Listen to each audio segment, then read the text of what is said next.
हेर्दाखेरि त सोझी देखिन्छ, काम चाहिँ उल्टो फुल्टो गर्दै रहेछ। हेर्दै बाघ जस्तो, जिउ पनि क्या लोभ लाग्दछ मोराको।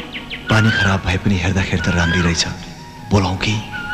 केटी भएर कसरी पहिले बोलाउनु? फेरि पोथी बाँचे पो भन्ने हुन् कि?